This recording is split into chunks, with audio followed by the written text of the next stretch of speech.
ಈಗಾಗಲೇ ಕೆಪಿಸಿಸಿ ಅಧ್ಯಕ್ಷ ಸ್ಥಾನಕ್ಕೆ ಕೆಎಚ್ ಮುನಿಯಪ್ಪ ಅವರು ಲಾಬಿಯನ್ನ ಮಾಡ್ತಾ ಇದ್ದಾರೆ. ಮಲ್ಲಿಕಾರ್ಜುನ ಖರ್ಗೆ ಮತ್ತು ಅಶೋಕ್ ಗೆಹ್ಲೋಟ್ ಭೇಟಿಯನ್ನ ಕೂಡ ನೀಡಿದ್ದಾರೆ. ದೆಹಲಿಯ ಎಐಸಿಸಿ ಕಚೇರಿಯಲ್ಲಿ ಭೇಟಿ ಮಾಡಿದ್ದಾರೆ. ಮುನಿಯಪ್ಪ ಅವರು ತಮಗೆ ಕೆಪಿಸಿಸಿ ಅಧ್ಯಕ್ಷ ಗಾದಿ ಕೊಡಿಸಬೇಕು ಅಂತ ಹೇಳಿ ಮನವಿಯನ್ನ ಮಾಡಿಕೊಂಡಿದ್ದಾರೆ. ಇನ್ನು ಅಶೋಕ್ ಗೆಹ್ಲೋಟ್ ರಾಹುಲ್ ಗಾಂಧಿ ಆಪ್ತ ಕೂಡ ಹೌದು, ಆಪ್ತ ಬಳಗದಲ್ಲಿರುವವರು ಕೂಡ. ಅದರಿಂದ ಅಶೋಕ್ ಗೆಹ್ಲೋಟ್ ಮೂಲಕವೇ ರಾಹುಲ್ ಗಾಂಧಿಗೆ ಮನವಿ ಸಲ್ಲಿಸುವಂತಹ ಸಾಧ್ಯತೆ ಕೂಡ ಇದೆ.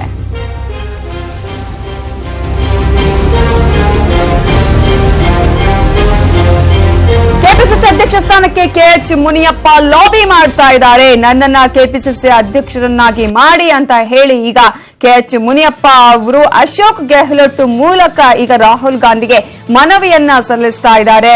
ಒಂದ್ ಕಡೆ ಮಲ್ಲಿಕಾರ್ಜುನ ಖರ್ಗೆ, ಮತ್ತೊಂದ್ ಕಡೆ ಅಶೋಕ್ ಗೆಹ್ಲೋಟ್ ಅವರನ್ನ ಭೇಟಿ ಮಾಡಿ ತಮಗೆ ಕೆಪಿಸಿಸಿ ಅಧ್ಯಕ್ಷ ಗಾದಿ ಕೊಡಿಸಿ ಅಂತ ಹೇಳಿ ಮನವಿಯನ್ನ ಮಾಡಿದ್ದಾರೆ. ಕೆಪಿಸಿಸಿ ಕಚೇರಿಗೆ ಸಿದ್ದರಾಮಯ್ಯ ಆಗಮಿಸಿದ್ದಾರೆ. ಕೆಪಿಸಿಸಿ ಕಚೇರಿಗೆ ಆಗಮನಕ್ಕೂ ಮುನ್ನ ಆಪ್ತರ ಜೊತೆ ಅವರು ಚರ್ಚೆ ಮಾಡಿದ್ದಾರೆ.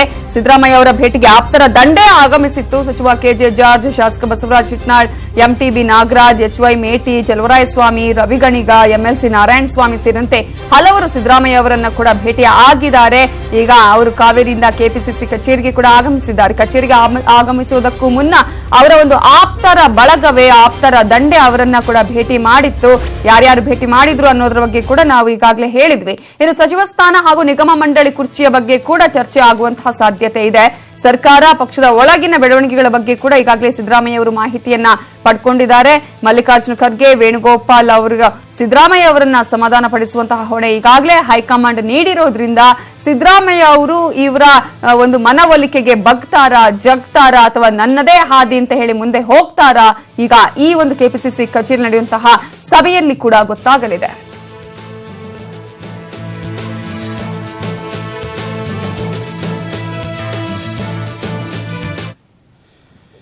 ಇನ್ನು ಕಾಂಗ್ರೆಸ್ ಜೆಡಿಎಸ್ ಮೈತ್ರಿ ಸರ್ಕಾರದಲ್ಲಿ ಸಚಿವ ಸ್ಥಾನ ಆಕಾಂಕ್ಷಿಗಳ ಒತ್ತಡದಿಂದ ಕಾಂಗ್ರೆಸ್ ಹೈಕಮಾಂಡ್ಗೆ ತಲೆನೋವು ಶುರುವಾಗಿದೆ. ಈ ಹಿನ್ನೆಲೆಯಲ್ಲಿ ಎರಡನೇ ಹಂತದ ಸಂಪುಟ ವಿಸ್ತರಣೆಗೆ ರಾಜ್ಯ ಕೈ ನಾಯಕರಿಗೆ ಬಿಟ್ಟಿದ್ದು ಅಂತ ಹೈಕಮಾಂಡ್ ಸಂದೇಶ ರವಾನಿಸಿದೆ. ಮೈತ್ರಿ ಸರ್ಕಾರದಲ್ಲಿ ಮೂವರನ್ನ ಸಂಪುಟಕ್ಕೆ ಸೇರಿಸಿಕೊಳ್ಳಲು ಗ್ರೀನ್ ಸಿಗ್ನಲ್ ಸಿಕ್ಕಿದೆ ಅಂತ ಹೇಳಲಾಗ್ತಿದೆ. ಎಂಬಿ ಪಾಟೀಲ್, ರಾಮಲಿಂಗಾರೆಡ್ಡಿ, ಬಿಕೆ ಸಂಗಮೇಶ್, ತುಕಾರಾಂ, ಶಿವಳ್ಳಿಗೆ ರಾಜ್ಯ ಸಚಿವ ಸಂಪುಟದಲ್ಲಿ ಸ್ಥಾನ ಸಿಗುವ ಸಾಧ್ಯತೆ ಇದೆ. ಈ ಕುರಿತು ಡಿಸಿಎಂ ಪರಮೇಶ್ವರ್, ಸಿದ್ದರಾಮಯ್ಯ ಹಾಗೂ ರಾಜ್ಯ ಕಾಂಗ್ರೆಸ್ ಉಸ್ತುವಾರಿ ವೇಣುಗೋಪಾಲ್ ಜೊತೆ ಚರ್ಚಿಸಿ ಅಂತಿಮ ತೀರ್ಮಾನ ಕೈಗೊಳ್ಳಲಾಗುವುದು.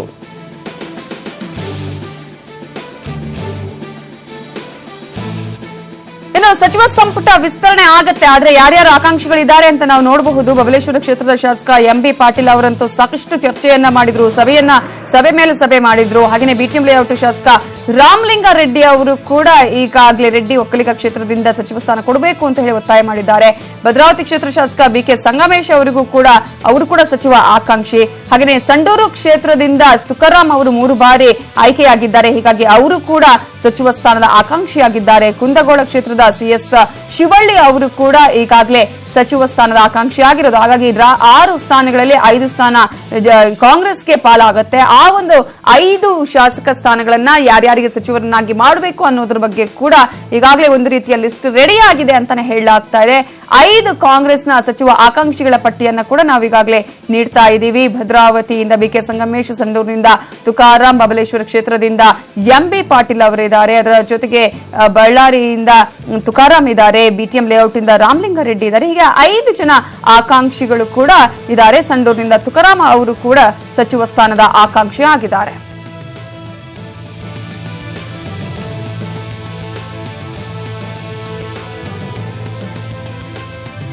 ಈಗಾಗಲೇ ಕಾಂಗ್ರೆಸ್ ಜೆಡಿಎಸ್ ಮೈತ್ರಿ ಸರ್ಕಾರದಲ್ಲಿ ಸಚಿವ ಸ್ಥಾನದ ಆಕಾಂಕ್ಷಿಗಳ ಒತ್ತಡದಿಂದ ಕಾಂಗ್ರೆಸ್ ಹೈಕಮಾಂಡ್ಗೆ ಇದು ಒಂದು ತಲೆನೋವು ಶುರುವಾಗಿದೆ. ಹಾಗಾಗಿ ಈ ಒಂದು ಹಿನ್ನೆಲೆಯಲ್ಲಿ ಯಾವ ರೀತಿಯಾದಂತಹ ಬೆಳವಣಿಗೆಗಳು ಆಗುತ್ತೆ, ಯಾರ್ಯಾರು ಸಚಿವ ಸ್ಥಾನದ ಆಕಾಂಕ್ಷಿಗಳಿದ್ದಾರೆ ಅನ್ನುವಂತಹ ಮಾಹಿತಿಯನ್ನ ಕೂಡ ನೋಡ್ತಾ ಇದ್ದೀವಿ. ಇದೇ ವಿಚಾರಕ್ಕೆ ಸಂಬಂಧಪಟ್ಟಂತೆ ನಮಗೆ ಡೀಟೇಲ್ಸ್ ಕೊಡೋದಕ್ಕೆ ರಿಪೋರ್ಟರ್ ಶ್ರೀನಿವಾಸ್ ಹಳಕಟ್ಟಿ ಈಗ ನೇರ ಸಂಪರ್ಕದಲ್ಲಿದ್ದಾರೆ. ಶ್ರೀನಿವಾಸ್ ಹಳಕಟ್ಟಿ, ಎರಡನೇ ಬಾರಿ ಅಂದ್ರೆ ಸಚಿವ ಸಂಪುಟದ ವಿಸ್ತರಣೆ ಆಗುತ್ತೆ, ಜುಲೈ 2ರಂದೇ ಆಗುವಂತಹ ಎಲ್ಲಾ ಸಾಧ್ಯತೆಗಳು ಇದೆ. ಈ ಹಿನ್ನೆಲೆಯಲ್ಲಿ ಯಾರ್ಯಾರು ಸಚಿವ ಸ್ಥಾನದ ಆಕಾಂಕ್ಷಿಗಳು ಇದ್ದಾರೆ, ಹಾಗೆಯೇ ಅವರಿಗೆ ಸಿಗುವಂತಹ ಚಾನ್ಸಸ್ ಅಥವಾ ಅವಕಾಶಗಳು ಎಷ್ಟರ ಮಟ್ಟಿಗಿದೆ?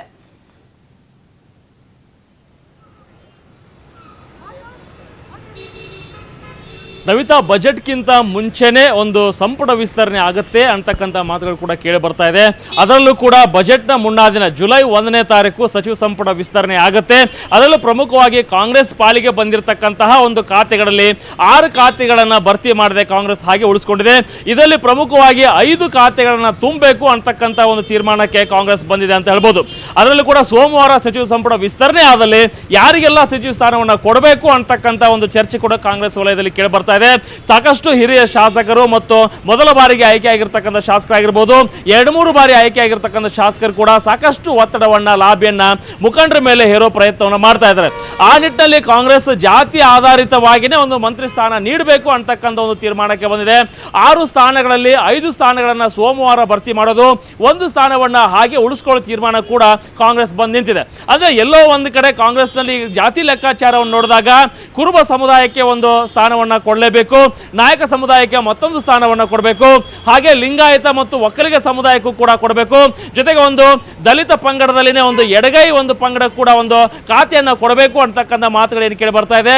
ಈಗ ಆಲ್ರೆಡಿ ಸಾಕಷ್ಟು ಜನ ಶಾಸಕರು ಕೂಡ ಒಂದು ಒತ್ತಡವನ್ನು ಕೂಡ ಹೇರಿದ್ದಾರೆ. ಅದರಲ್ಲಿ ಸಿದ್ದರಾಮಯ್ಯನವ್ರನ್ನ ಭೇಟಿ ಮಾಡಿ ಕೇಳಿರ್ತಕ್ಕಂಥ MTB ನಾಗರಾಜ್ ನನಗೆ ಮಂತ್ರಿ ಸ್ಥಾನ ಬೇಕೇ ಬೇಕು ಅಂತಕ್ಕಂಥ ಒಂದು ಸ್ಪಷ್ಟವಾಗಿರ್ತಕ್ಕಂಥ ಮಾತನ್ನು ಕೂಡ ಹೇಳಿದ್ರು. ಈ ನಿಟ್ಟಿನಲ್ಲಿ ನಾವು ನೋಡೋದಾದ್ರೆ ಒಂದು MB ಪಾಟೀಲ್, ರಾಮಲಿಂಗಾರೆಡ್ಡಿ, ಹಾಗೆ ಜೊತೆಗೆ ಒಂದು ಎಡ ಪಂಗಡಕ್ಕೆ ನೋಡಿದಾಗ ರೂಪಾ ಶಶಿಧರ್ ಅವರಾಗಿರ್ಬೋದು ಮತ್ತು ST ಪಂಗಡಕ್ಕೆ ತುಕಾರಾಮನವರಿಗೆ ಕೊಡ್ತಕ್ಕಂಥ ಸಾಧ್ಯತೆ ಕೂಡ ಬಹಳ ದಟ್ಟವಾಗಿದೆ. ಆ ನಿಟ್ಟಿನಲ್ಲಿ ಒಂದು ಗೊಂದಲಮಯ ವಾತಾವರಣ ಮತ್ತು ಬಂಡ ಹೇಳ್ತಕ್ಕಂಥ ಸಾಧ್ಯತೆ ಕೂಡ, ಅಂದ್ರೆ ಯಾರಿಗೆ ಸಚಿವ ಸ್ಥಾನ ತಪ್ಪುತ್ತೆ ಅವರು ಬಂಡ ಹೇಳ್ತಕ್ಕಂಥ ಸಾಧ್ಯತೆ ಕೂಡ ದಟ್ಟವಾಗಿದೆ. Navitha, okay, thank you Srinivas Halakatti ಡೀಟೇಲ್ಸ್ಗೆ. ಮತ್ತೆ ಬಂಡಾಯ ಆಗುವಂತಹ ಚಾನ್ಸಸ್ ಇದೆಯಾ ಅನ್ನುವಂತಹ ರೀತಿಯಲ್ಲಿ ಈಗಾಗಲೇ ಬೆಳವಣಿಗೆಗಳು ನಡೀತಾ ಇದೆ.